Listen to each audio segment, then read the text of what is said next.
Hello. Hello, may I please speak to Malcolm? You got him. I don't recognize your voice, sweetheart. No, that's because you've never heard it before. I mean, it feels real good, so I'm gonna make a declaration right here, right now. From this moment forward, I'm a one-woman man. Woman, you promised me one thing. Whatever happens, don't you ever stop talking to me. I have the leverage. That's why you ain't gotta die out here on this gravel. It's hard enough for black men to stay alive without you adding to the numbers. I'm already a number.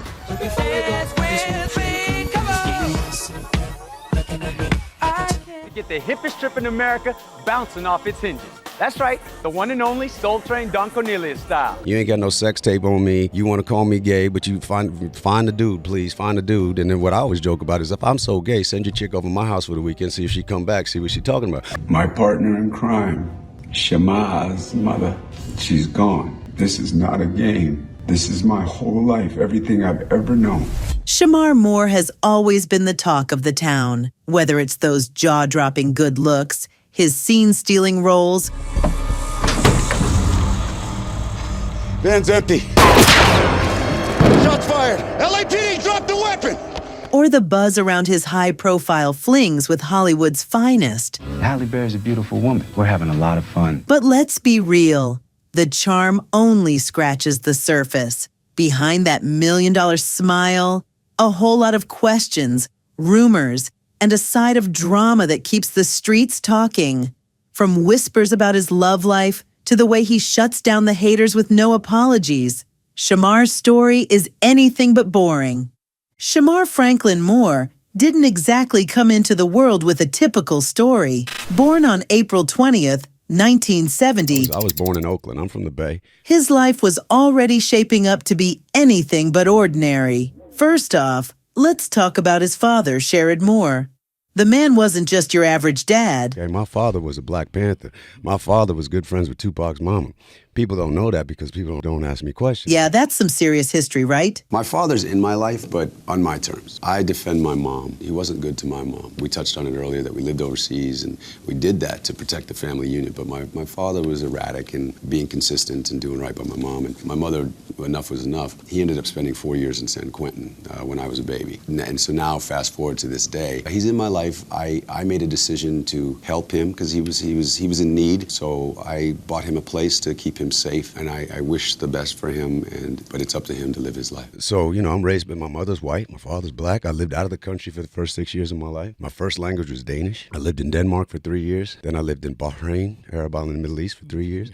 So I didn't live in the United States until I was 6.5 years old. And don't get me started on his mom, Marilyn Wilson.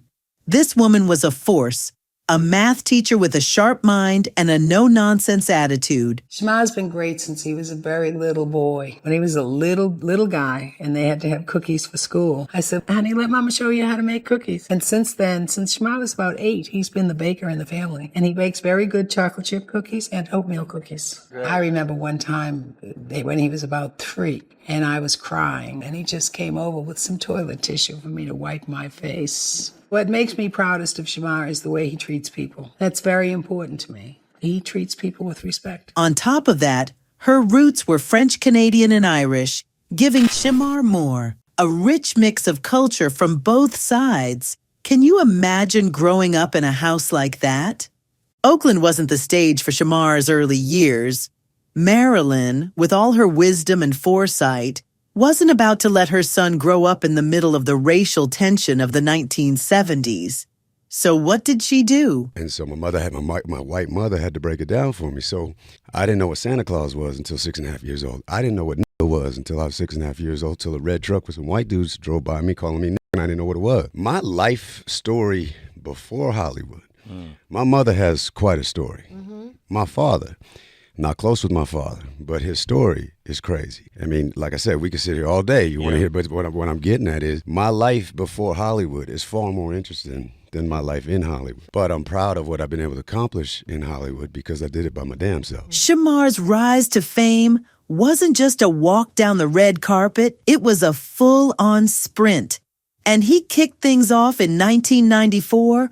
I started out on Young and Restless in 1994, had a nice little 8-year run, and then I think, is it true? With a role that would make him a household name, Malcolm Winters on The Young and the Restless. Wondering how she's doing? Then Neil, do something about it. Prove it to somebody. For 8 years, Shamar played the smooth-talking, complicated Malcolm.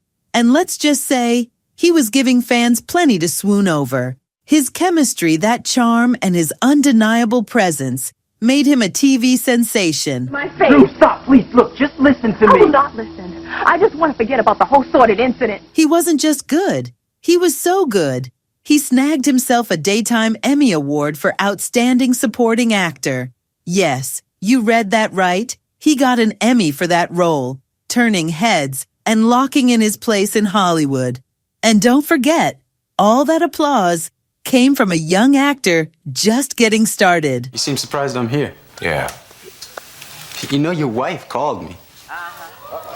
She told me it was her idea, Malcolm. What do you remember about that? And what would you tell young Shamar in that moment? What would you tell him? What I remember and what I just heard is I hadn't hit puberty yet. And I would have told that young man, after you make a couple nickels, you're going to get some new teeth. Seriously, thank you for bringing that up. I did just celebrate this past April. April 6th, 1994, I got hired as Malcolm Winters on The Young and the Restless. By the time the late 90s rolled around, Shamar was already making moves that were straight up iconic. He became the third permanent host of Soul Train. No, Soul Train helped me. You ain't lying. I mean, the Soul Train, I was reading teleprompters.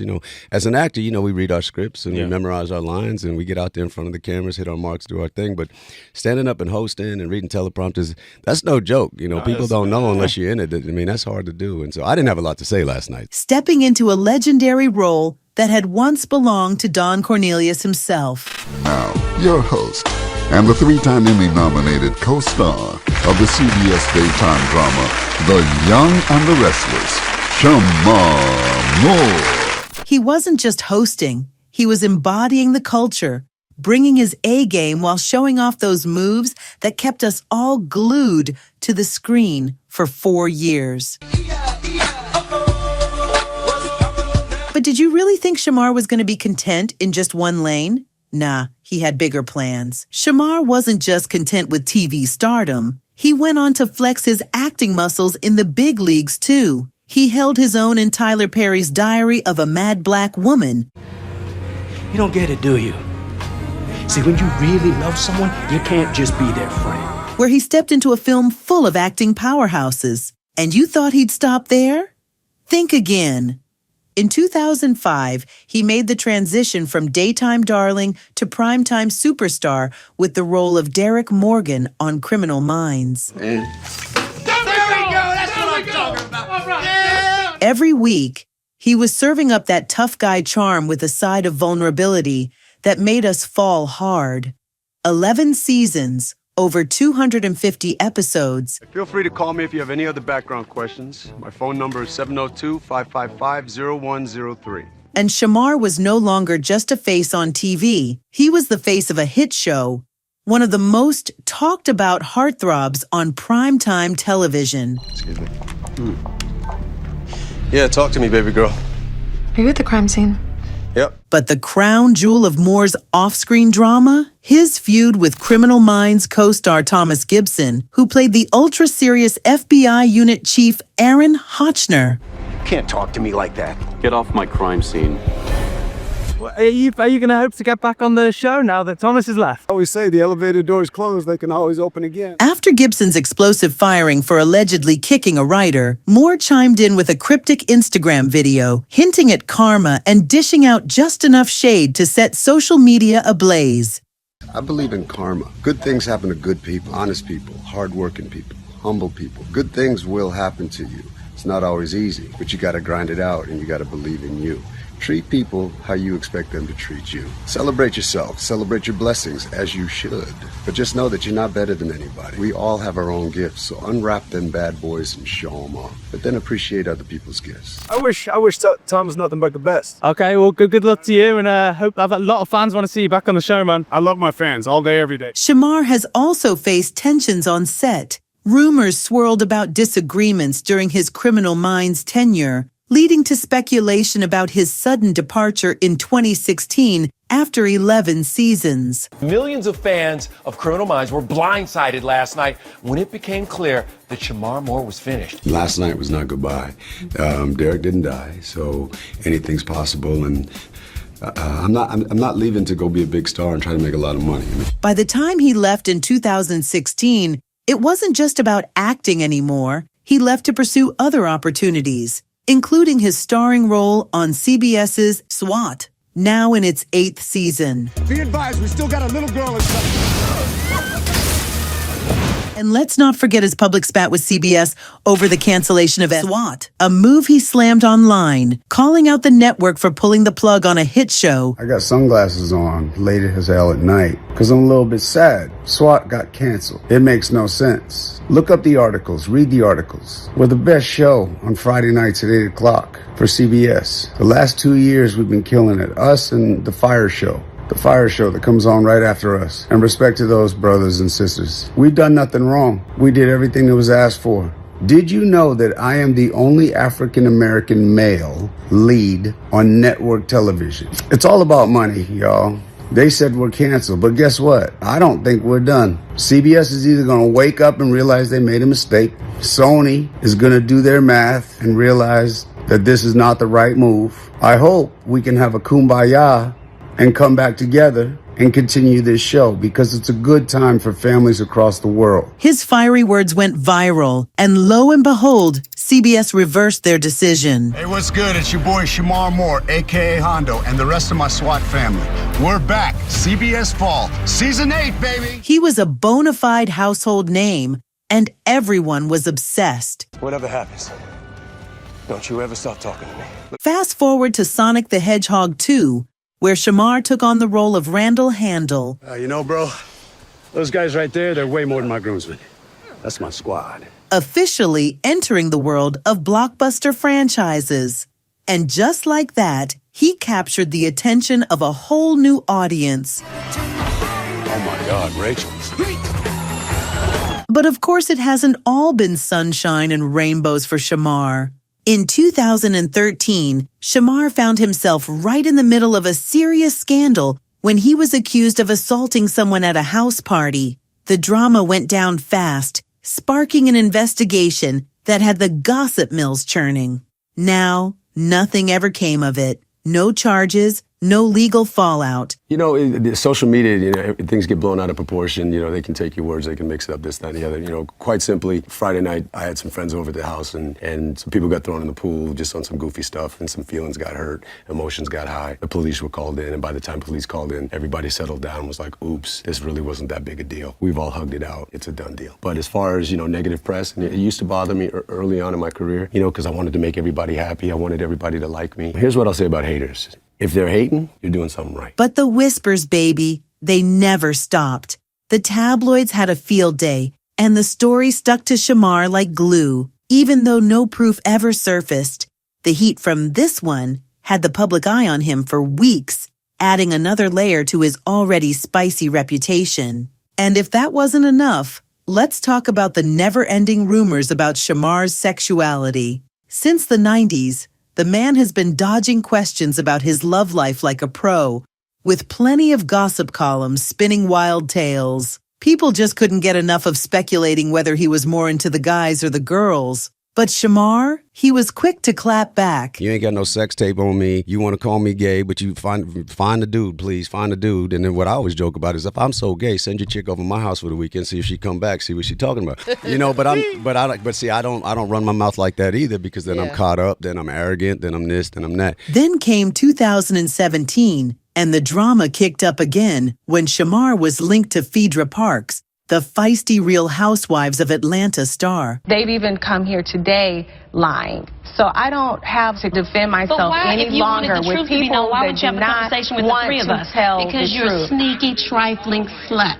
After a little flirtation on a talk show and an Instagram post where Phaedra Parks and called him her bae, fans went wild. But Shamar wasn't having it. He shut down those dating rumors faster than you can say, No, ma'am. So to the haters out there, you know, I clapped back like a couple months ago. They were trying to put me with Phaedra Parks, and no disrespect to Phaedra Parks. I don't know the lady. I met her one time, and then they, you know, and all this, you gay, you this, you a sellout, you this, all the shit I heard all over for years and years and years. I'm like, and I did this little stupid thing on Instagram, just clowning in my backyard, and it made a bunch of noise. And I'm like, look, you can talk about me all you want. I'm not going anywhere. I'm still here. I still look good. I know what I'm capable of. Okay. I can act. All right. So aren't you tired? But the thing about Shamar is, no matter how many times he denies it, those rumors just keep coming back. Every time he thought he had cleared the air, something else popped up, and he found himself defending his love life once again. Shamar Moore's life has been nothing short of a Hollywood drama. Back in 2006, the handsome heartthrob found himself in hot water when he was caught zipping through the streets of Los Angeles at 65 miles per hour. To make matters worse, he had a blood alcohol level that hit the legal limit. The legal fallout? A plea deal that kept him out of jail, but stuck him with 3 years of probation, 80 hours of community service, and the not-so-chic accessory of an alcohol monitoring bracelet. The cherry on top? He pleaded no contest to a speed exhibition charge, and while the DUI was dropped, the drama was far from over. Fast forward to 2009, and Moore was back in the headlines, but this time as a victim. While cycling, he was struck by a car going 40 miles per hour, leaving him with a broken leg and a pile of unpaid hospital bills. And so I was out just training one day in the middle of the afternoon, and I was going up along a road called Sepulveda, which is a windy road out by my house in LA, and a old guy about 70 years old in an old school Cadillac was coming around the corner, and I was up ahead, and in the turn there was a car next to him trying to pass, and I guess he got spooked by the car passing him, and he veered to the right and didn't realize how far, and he ended up in the bike lane and hit me at 40 miles an hour. Spun me off the bike, and I landed on the ground.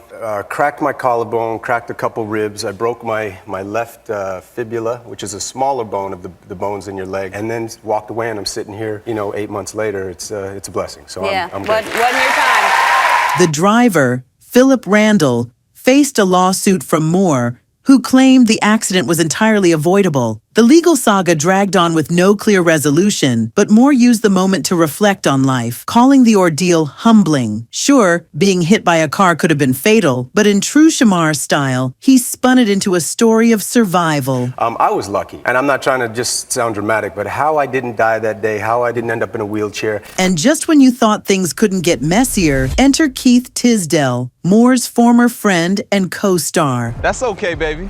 I'll get with you a little later, huh? Yeah, in your dreams. Most definitely. Their bromance turned bitter after Moore discovered that Tisdale had embezzled over $60,000 from his charity, Baby Girl LLC. Tisdale, who had been treated to car rims and vacations by Moore, was arrested and later admitted to grand theft. Ouch. Despite the drama, Shamar has always been a mama's boy. His mother, Marilyn, was diagnosed with multiple sclerosis. My mother has multiple sclerosis, and she's been fighting it for 15 years. No, she's good. She's a little cracked. She's a little cracked, but she's hard-headed, and she's not going to break. That's my mama, and I got her back. A battle she fought for years before sadly passing away in 2020. My partner in crime, Shamar's mother, she's gone. This is not a game. This is my whole life, everything I've ever known. I've been quiet because I've been crying a lot. I've been yelling and screaming. No, no, no, no, no, no, no, no, no, no, no. We had plans. Our journey was already great. Journey of a dreamer, journey of a dreamer. It was already great, but we had plans. We were almost there. To honor her legacy, Shamar founded Baby Girl LLC, a clothing brand that donates all its proceeds to fighting MS. So what I'm doing is I'm just taking, we got hats, we got shirts, we got nighties, we got booty shorts, we got bracelets, we got watches, we got all this stuff coming, and this was just a fun way for me to keep the baby girls looking sexy and cute, but a large part of the proceeds goes to fighting for a cure for multiple sclerosis. But Shamar's personal life has also included high-profile romances. He dated Halle Berry and Toni Braxton back in the day, earning him plenty of tabloid ink. Then I'm dating Halle Berry back in the day. I'm dating Toni Braxton back, and I'm not. Okay, but this was 20-something years ago. So when I first come in the game, I'm this half-naked dude on a soap opera. Then I'm with these ladies, and so nobody know nothing about me. So, and my thing is, to this day, I ain't got no drama. In recent years, though, he seems to have settled down. On January 24th, 2023, Shemar Moore and his girlfriend Jessary Dizon welcomed their first child, a daughter, proving there's still room for love amid the chaos. Can you say more? More? Good girl. Can you say please? Good girl. Good girl. My girl is no joke, Jessary dies, and she's no joke. She teaches that sign language. I'm trying to catch up. I'm trying to learn, more. You're right. Exactly. Thank you. No more. Thank you. All this stuff. So I'm trying to learn it all. But no, she's my little miracle. She's my little. She's the rest of my life. You know. Now it's no longer about me. I just got to be the best version of myself, so that Daddy knows that she has a dope daddy, and everything I do is for her and my fam and my girl. But yeah, Frankie, she's what, 10-step squat. 10-step squat, and she's so happy. I feel like the apple doesn't fall far from the tree, is what I'm hearing, Could I show you something? Yeah, I don't know if you can edit it. But if I can show you something, this is really funny. Now watch this. This is gonna make you laugh. Okay, so that's me. That's you. Okay, that's me. Okay, that's me. Okay, now watch this. That's Frankie. The same face, literally the lips, like. Right? Oh, that's my daughter right now. Today, Shamar's net worth is estimated at a cool $22 million. Thanks to his acting gigs, producing credits, and modeling career. But beyond the glitz and the drama, he's best remembered for his charm and dedication to his mother's legacy. Love him or loathe him, Shamar is here to stay, and you better believe the gossip mills aren't done with him yet.